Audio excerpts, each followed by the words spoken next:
Hey everyone, welcome to part 22 of my Logic Pro 11 MIDI Essentials course. This will be the final video in this course, and in this video, I want to give you a quick flyover of the MIDI transform window and the transform presets. To access the MIDI transform window, make sure that you have a MIDI region selected or you have it opened in the piano roll editor, and then go up to Window and go down to Open MIDI Transform. Or you can use the shortcut Command 9. And then one other way to open this up is in the piano roll editor, go up to Functions, come down here to MIDI Transform, and choose a MIDI Transform preset to get started. The MIDI Transform window allows you to batch process MIDI events. So if you want to make all notes within a certain pitch range conform to the same velocity or the same note length, or you want to humanize a MIDI sequence or randomize MIDI events, these are the types of MIDI batch processing operations you can perform with the MIDI transform window. I'm not going to go over everything in this window, but I'm going to go over the most useful presets, and I'll show you how to use some of these presets to make your own custom operations. Now, the way the MIDI transform window works is there are conditions and operations. So the conditions are sort of like a filter for what events are going to be selected to be transformed. Now, right now, the only condition is that the status byte is equal to a note, which means that all notes are going to be processed or selected. So if I click select only, all of the notes down here are going to be selected because they're all notes. And that's the condition that's been defined up here. The operations define what is actually going to happen to the note. How are the notes going to be transformed? And here we're saying that we're going to fix the velocity to 100. So if I click operate only, you'll see that all of the notes now have a velocity of 100. Let me go ahead and undo that. And there's actually an option over here, select and operate. And so what this will do is it will select the notes based on the conditions and apply the operation. So I don't need to click select and operate every single time. I can just click select and operate, and all notes will have their velocities fixed to 100. Now you can use the conditions as sort of a way to filter out certain MIDI events. So what I'm going to do is come down here and uncheck hide unused parameters. And what this will do is it will show you all of the parameters for the conditions and operations.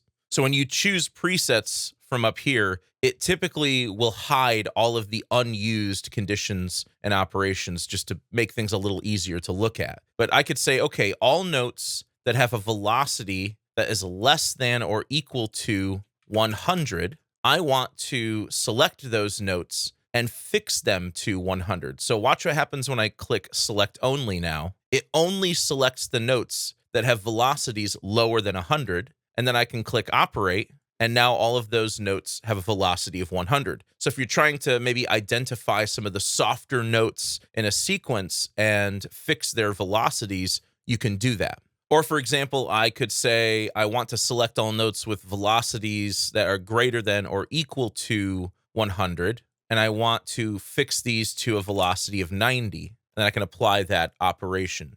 Additionally, I could make my conditions only select certain pitches. So if I only wanted to select the note A2 here, all of these notes, I could set my pitch to equal A2.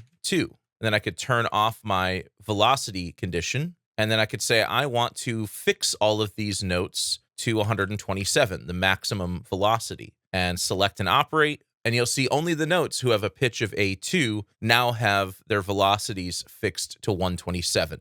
And just because we're using the fixed velocity preset as a starting point doesn't mean we actually have to fix the velocities. We can change up the operations as well. So maybe I could say, I want to select all notes at all velocities and all pitches, but I want to randomize these with velocities between 30 and 90. And then I can just click select and operate. And you can see that the velocity of all of those notes have been randomized. Now, one of the really cool things about the MIDI transform window is that it can be applied to multiple regions simultaneously. So this is really where it becomes a time saver. Sure, you could come into each of these regions, select the notes and fix their velocity or apply some other velocity operation. But with the MIDI transform window, you can select as many MIDI regions as you want. So let's say that I wanted all of my notes to have a velocity that is scaled up a bit. We want to make things a little bit louder. We can apply a scaling factor here and scale up the velocity of all of those notes in all of those selected regions. Or maybe I want to fix all of these velocities to 95, but then I want to give them a little bit of randomization. So for this, I could select plus or minus random, and this applies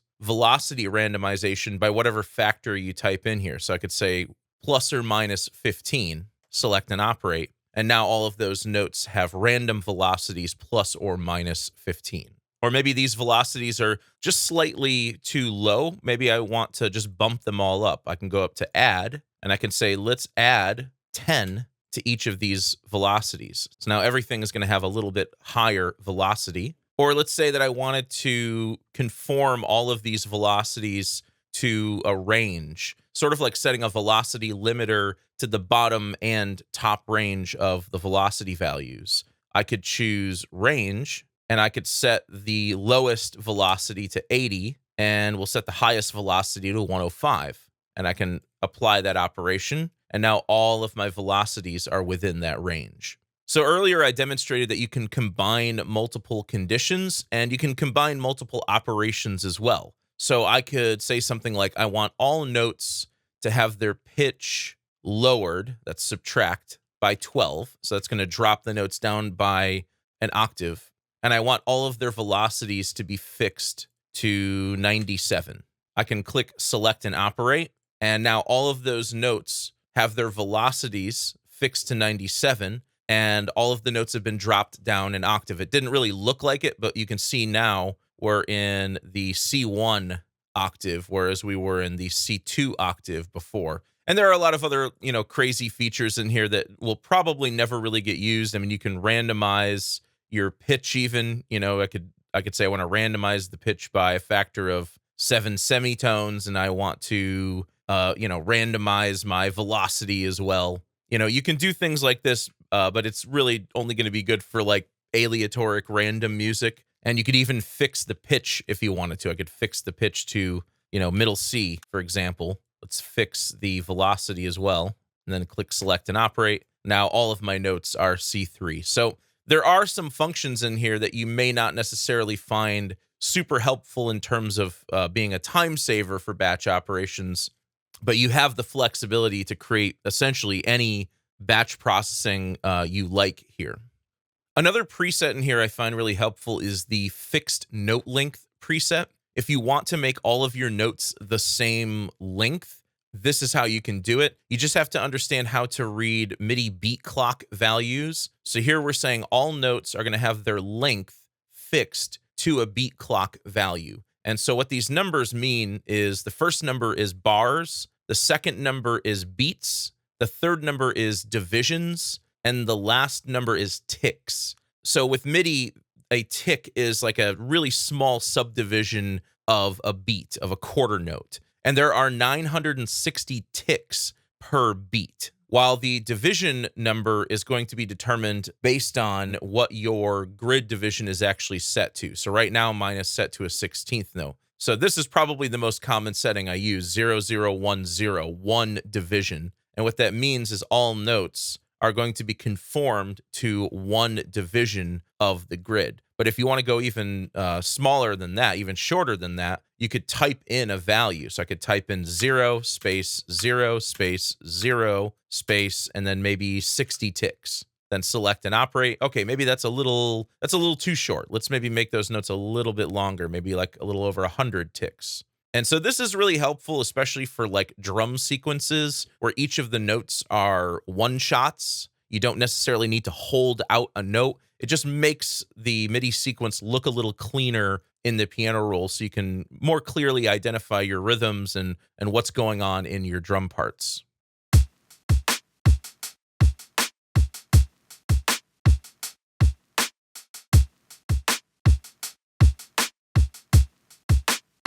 So So let's say we wanted to either lower these loudest notes or raise up the softer notes. Let's raise up the softer notes. So let's set the length back to through. I'm going to go to my velocity conditions, and we're going to select notes that have velocities lower than 60. In fact, let's make it 70. And we're going to add 20 to that. So all notes that have velocities lower than 70, which are the ones that are selected right now, are going to have a velocity of 20 added to them. So click operate, and there we go.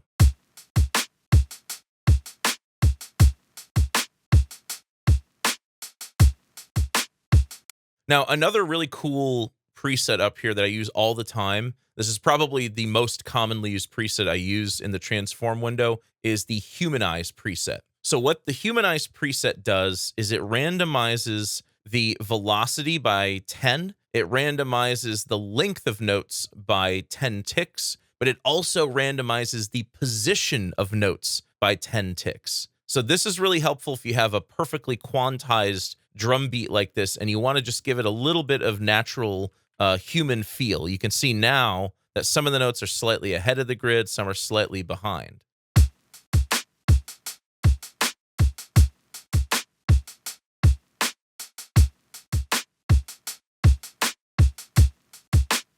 I think one of the missing features in Logic, even in Logic 11.2, is the ability to quantize the end of notes. You can quantize the front end of notes, but you can't quantize the end of notes. And so there is a preset in the transform window that kind of gets close to this. It's not really 100% there, but if you go to the quantize note length preset, what this will do is it will quantize the length of notes, but it's only quantizing to like every 40 ticks. So this, we're kind of just downscaling the resolution of the grid. Instead of 960 ticks, now you have 960 divided by 40. So it creates more discrete positions for the endpoints of notes on the grid. But you can actually change this up by setting your beat clock value to 0 space 0 space 1 space 0. And then depending on what your grid value is set to,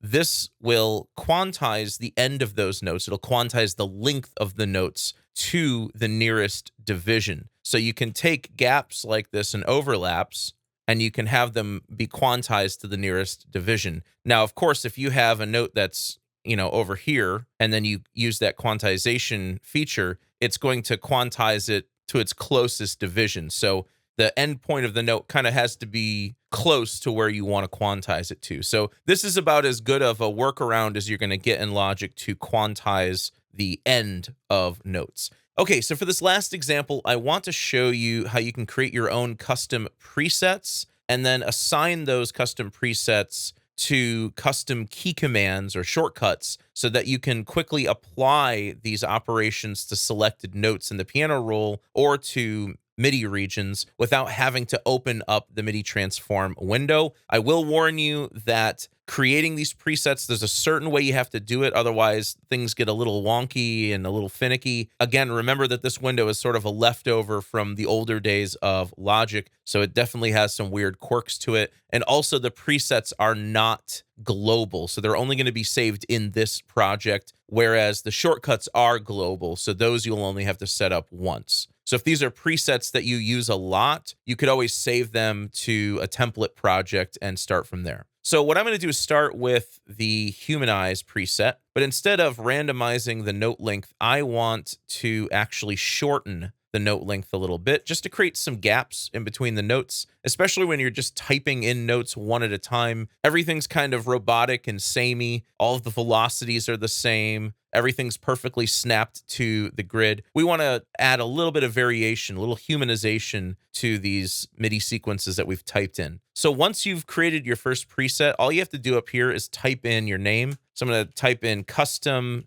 humanize 1 and then hit return.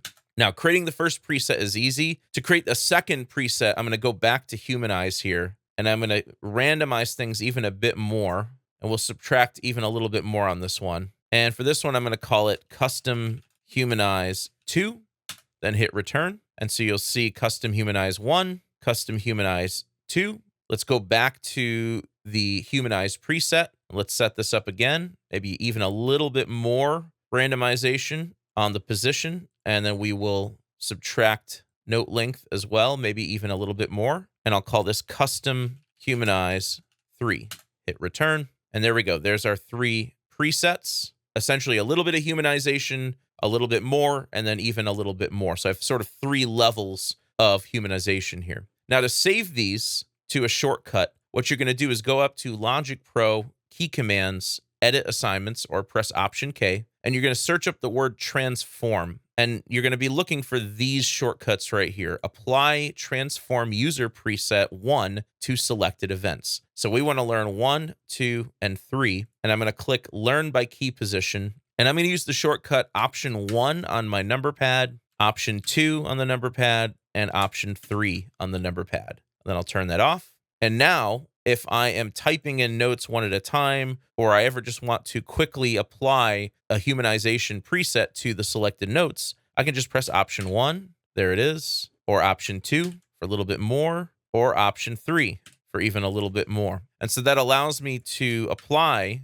these presets to notes without having to actually go in and open up the MIDI transform window. They do show up right here at the bottom of this list if you save them here. But again, remember that these are not global. They're only going to be saved in this project. All right, guys, so that is the MIDI transform window in Logic Pro. And this is also the end of this course. Now, remember, this is not the end of the story here. As I mentioned in the first video, this course is only the first in a series of 3 MIDI courses. So the next MIDI course will be all about using the step sequencer, all of the ins and outs of the step sequencer, composing drum beats, working with Drum Machine Designer, and even using the step sequencer for bass lines, melodies, and chords. So we're going to go really deep into the step sequencer next time. For the third part in this MIDI series, it's going to be an advanced MIDI and MIDI processing course where we do a deep dive of all of the MIDI effects plugins.